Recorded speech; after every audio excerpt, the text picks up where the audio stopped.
Hello guys! Welcome back po to our page Philippines. So, in this video, gawin po natin ang weekly horoscope for April? February 10 to 16 para po sa may mga Sun, Moon, at Rising na Aquarius. So, kung bago ka sa channel, please click the subscribe button, bell notification, and palike na rin po na ating video. Kung hindi nyo po alam kung ano yung Sun, Moon, at Rising sa inyo po, importante din kasi to. Sa dulo po ng video natin, meron tayong link para dito. At tandaan po natin the readings. They are for guidance purposes. May free will ka, use it wisely. Also po, sa mga naghahanap po ng private readings or spell works or kailangan po ng gusto mag-send ng donation, Gcash or Maya, the link and the number po is nasa description ng ating video. And sa mga nais po na magkaroon ng access, kasi meron po tayo extended readings. Kung gusto niyo po magkaroon ng access po dito, you just need to click the join button sa baba at magkakaroon po kayo ng mapapanood niyo po yung mga exclusive videos natin. Aquarius, kamusta ka ba? So, halika natin. So, we have here is the Three of Pentacles and Imagine. So, ang dami mong kinikim-kim for now na ang dami sa inyo na, or in general, madami kayong kinikip ng mga bagay deep inside you. Yun lang, kasi hindi nyo alam kung kanino nyo sasabihin. Kasi, andoon yung, may reality kasi kayo nararamdaman na you have this feeling na nami-misinterpret ng mga tao yung sinasabi nyo. Or andoon na hindi nagigets talaga yung gusto mong, yung sinasabi mo. So, andoon na you're just, ang dami sa inyo, nakinikip nyo na lang, and andoon na with the card of Imagine, parang, kanina nag-iisip ka, kanina ba ako pwede mag-share na alam kong safe yung sasabihin ko na hindi naman ako gagawing chismis or something sa ibang tao. It's hard to find, kasi natural, di ba, Abu? Natural sa mga tao na maging selfish, natural sa atin na it's innate in our nature na maging masama talaga tayo. Human nature na yan. At yung mga tao na tagang pinipilit nilang dagpasan, yung ganong klaseng pagkatao nila, rare yun. And by the way, si Abu pala po ito. Anak ni Mikay. Hello ka. Hello po. Abu, short for abundance. Yeah. So, yeah. There's so much to say, pero mas pinipili mo minsan manahimik. And nag-isip ka baka mamaya, yung napagkukwentuhan mo din, is either baka naririndi na sa'yo, or tipong baka mamaya, gamitin against you. So, there's certain fears inside ngayon sa'yo. Pero may cross-check kasi sa'yo. So, we have here's the Four of Swords and a change in the wind. That's part of being maturing. Yung kino-consider mo na, yun nga, yung nabanggit ko kanina, na baka mamaya naisip mo naririndi na yung tao sa'yo, doon sa mga sinasabi niyo, mga sinasabi mo. So, andoon na the universe, it's holding you back from fully talagang ikwento yung sa loobin mo. Especially ba sa inyo, sa father, it's either the father figure to sa magulang kasi, na a lot of you, na it's either mother or father or both, or yung kinagisnan nyo na parang na guardian nyo, hindi kayo makakonect with them. Na yun sila dapat yung unang yung unang nakakaintindi sa'yo, unang nakikinig sa'yo, yung unang nag-iisip ng kalagayan mo. Pero, you know for a fact na parang wala kayong proper connection. Hindi kayo connected nung family mo. Kaya parang, bahala na sige, kaya ko na ito mag-isa. Ayan, kaya dami sa inyo. Mostly, you're doing solo in terms of your emotions. Ano ba yung desire card mo kasi? So, we have here the Ace of Wands and Yang. Alala lang ha, no man is an island. Walang tao ang kaya na fully mag-isa. Di ba, Bu? Walang tao na nabubuhay na dapat solo lang sila. The cards are advising na, yes, andoon na tama din naman na pinipilit nating gawin, itama, o ipanalo yung mga laban na meron tayo in our own way. Kasi yun yung paraan para maging matured and strong tayo eh. Pero hindi sa lahat ng pagkakataon, kailangan natin lumaban mag-isa. May nilala ko naalala sa verse, Galatians chapter 6 verse 2. Sabi doon ni Apostle Paul sa mga Galatians, carry each other's burden, in the same way you will fulfill the law of Christ. So, isipin mo, di ba? Even Apostle Paul is telling us na kailangan magtulungan tayo in pagbubuhat sa pasahanin ng bawat isa. Oo, may pasanin ka, tumutulong ka nga sa pasanin ng iba. Allow others naman na tulungan ka. Again, it's okay na walang masama na you're fighting your own battle, pero wala din masama na humingi ka ng tulong kung di mo na kaya. Which is, katamihan sa inyo, yun na yung kailangan ngayon. Diba? Your base card, your foundation is the Hangman and the Generation. Ayan.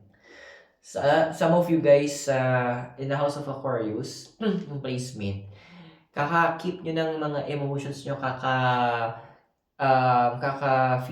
feel strong or pinipilit yung maging strong. Iba sa inyo nagkakaroon na ng trouble sa breathing. Meron naman para may dito nakikita ko, it could be one or several of it, hyperacidity. Yung iba sa inyo nagkakaroon na ng parang yung heartburn, parang iba sa inyo parang feeling nyo may ulcer na. Iba sa mga ganon. Anything that is related to the digestive tract and your respiratory. Kasi it's your, bakit? It's your body reacting na. It's yung physical body mo, nagsasabi na, uy, na Aquarius, hindi na namin kaya i-hold lahat ng emotion mo.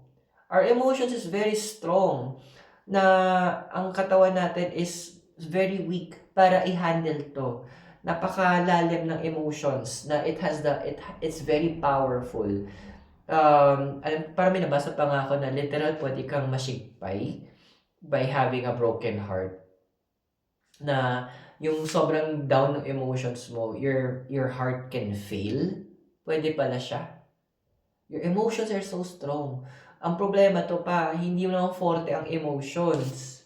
So, you need the help that you need.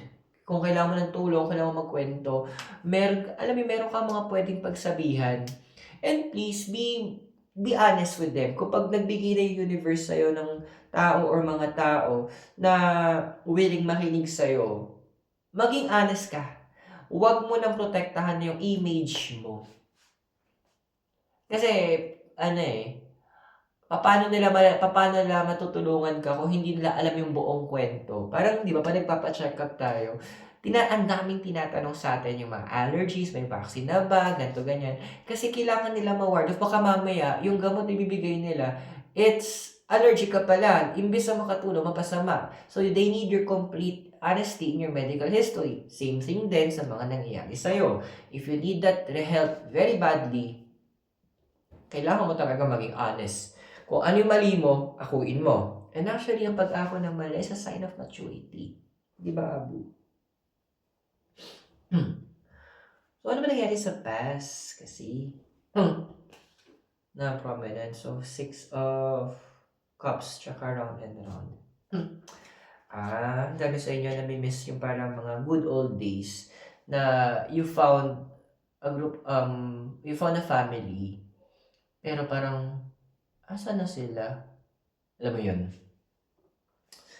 At some point kasi, hindi, siguro, pangit ng term ko At some point, naging immature ka, paano ka nag-respond sa kanila? Andoon na parang nagkaroon ka ng mindset deep inside na, responsibility na gawin sa akin to kasi family kami. Family is about give and take as well, Aquarius. Hindi tayo puro take, hindi tayo puro kuha. It's also about giving. So, andoon na, it is all, Yun yung isa sa mga naging dahilan bakit yung family mo na nabuo is nawala sa'yo in the process. It's because may part na na-fed up sila. May part din, nakikita ko dito na yung purpose nyo in that setup needs to end na. Kasi kailangan kayong sundan na mga path. May mga kailangan na kayong sarili-sariling mga kailangan gawin sa buhay. May mga sarili-sarili na kayong mga landas na tatahakin in the process. So, it's normal, a normal process. Sabi nga, change is inevitable. Magbabago at magbabago. Walang permanent. So, walang masama kung inaalala mo pa rin, nagre-reminisce ka doon. There's nothing wrong with that. That's normal. Tingnan natin dito. Ano ba yung possible future mo? So, we have here is the Empress and building blocks. Well, wag ka munang madismaya. Kasi this is conditional actually eh. Kapag itong part na to, yung personal, yung about you is nailabas mo talaga or nasabi mo at naging honest ka sa mga nangyari sa'yo, eh nakita ng universe yung maturity, well, one thing, may papadala siya. Ang iba sa inyo, na-meet nyo na eh. Na-meet nyo na sila or yung isa, it could be an individual or it could be a group of people na kung saan you can be who you are. Kung kailangan mo aminin itong pagkatao mo, kaya nilang tanggapin, maintindihan nila, and itong mga taong to, or itong taong to, ando na willing sila na tulungan ka pa, paano ikaw mismo ma-accept mo in total kung sino ka at anong ano ka. Yun kasi yung unang pinapagawa ng universe sa'yo eh. Besides sa kung ano yung part ng pag-amin ng mga naging mali mo din, is also accepting yourself. Hindi lang yung puro positive na ina-accept. Tigilan natin yung puro so-called love and light lang. Nakakabulag ang sobrang liwanag. Too much love can tag you, di ba? You need to also look in your dark side. You need to also look on your weak side and embrace mo yun. Kasi part mo yun. Kaya nga side eh. Hindi sinabi your dark person. No, ikaw yun eh, side mo. Embrace it kasi part mo yun. Ikaw ang unang dapat tumatanggap doon. And nakakatuwa as you embrace it, yung shadow side mo, yung dark side mo, yung weak side mo, makikita mo doon, ay, pwede pala tong from weakness ko to, gawin kong strength. It's a place, it's a part of you na pwede maging, it's a place, part you na pwede maging room for improvement mo pa. So guys, kung nag-celebrate, kung nag-resonate yung reading sa'yo, we also have our extended reading. You can click the join button sa baba para mamaya pwede mo mapanood yung additional reading natin and access to our exclusive videos. Now let's check ano ba yung physical environment. So we have here the Hermit and Fork in the Road. Hinay-hinay din sa mga terms na ginagamit din natin, ha, Aquarius? Because sometimes hindi sometimes. Words are powerful. Wala namang masama kung ito yung nararamdaman mo at i-address mo or sasabihin mo lang. Pero hindi rin kasi pero be mindful din, ha, doon sa mga gagamitin nating terms. Kapag nagsasabi tayo nararamdaman natin. Kasi hindi naman lahat ng tao is malawak ang pag-unawa at pag-iisip. Alam mo yan, di ba? Now, with all yung card dito, in another way, be careful and you need to listen yung mga tao na kung kanino ka nag-e-extend ng sarili mo. Kasi, as of now, may mga nakapaligid sa'yo na sabihin natin, they're just, sorry sa term, they're users. Andoon na nakakita nila nagbe-benefit sila mula sa'yo. Kaya sige na sige. Self-respect, ha? Respect na ng sarili pag may time. Because that's a very important na responsibility natin sa sarili natin. Ha? Now, let's check yung emotional environment. So, 4 of Pentacles, tsaka happy. Do you really know what do you want? Alam mo ba talaga na ngayon? Kasi isa yun sa mga challenge ng universe sa'yo. Isa yun sa mga question ng universe Ano ba talaga nagpapasaya sa'yo? Ano ba talaga yung gusto mo? Yung pinaka-gusto mo? Ito kasi yung mga tanong na deep inside, yung inner na ikaw lang yung makakasagot Yung minsan akala natin, ay, kailangan ko ng pera, which is given. Kailangan ko ng ganito, kailangan ma-promote, kailangan ko ng partner, kailangan ko ng bahay, ng lupa. Yun yung mabababaw natin na gusto. But what is it that you really want deep inside? Ano yun? Yun yung kailangan mong i-dig deep sa sarili mo ngayon. Yun yung kailangan mong intindihin. Yung kailangan mong pakinggan ang tawag yung still small voice. Yung sabi niya, yung konsensya. Ikaw yun, yung inside you, ano ba talaga ang hinahanap ng isang Aquarius? Kasi, what will make you feel fulfilled? Ano yung bagay na hahanap? Pag 10 years from now, pag meron ka noon, 50 years from now, masaya ka pa rin. What is it? Ano yun? Yun ang kailangan mong alamin na iba-iba tayo deep inside.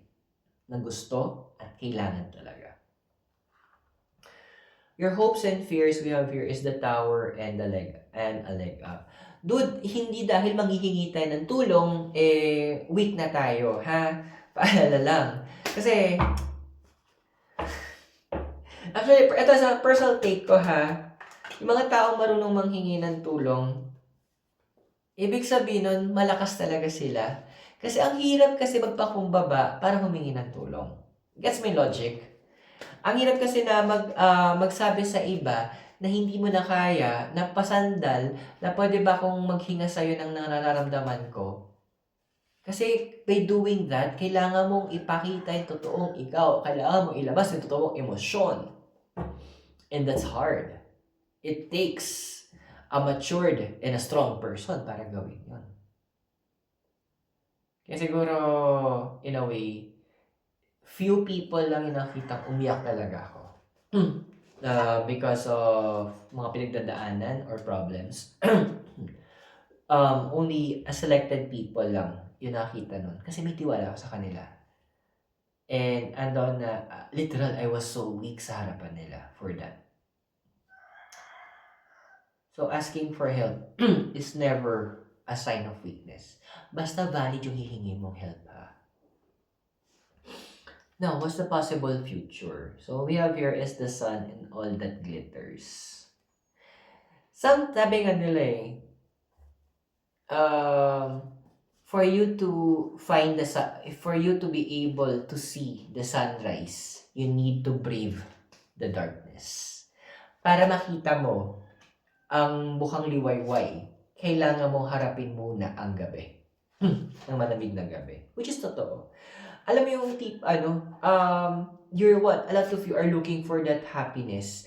A lot of you is looking for that fulfillment sa buhay nyo.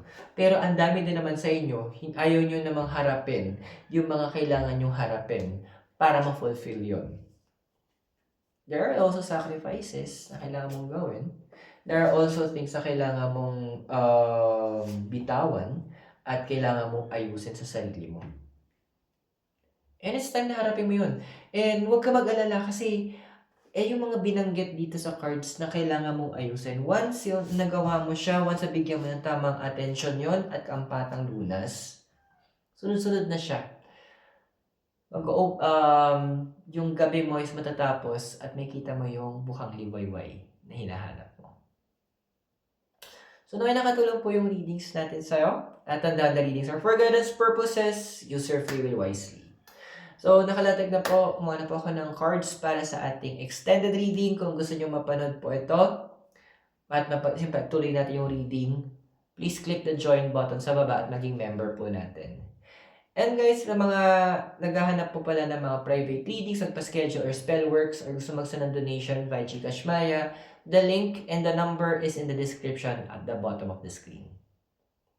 So, Aquarius, maraming salamat sa iyo. God bless, Namaste, Hare Krishna, and blessed be. and hope to see you very soon. Mula po dito sa Dominican Hill in Baguio City, kasama po si Abu. You have a great day and hope to see you. Magkita tayo next time. Goodbye.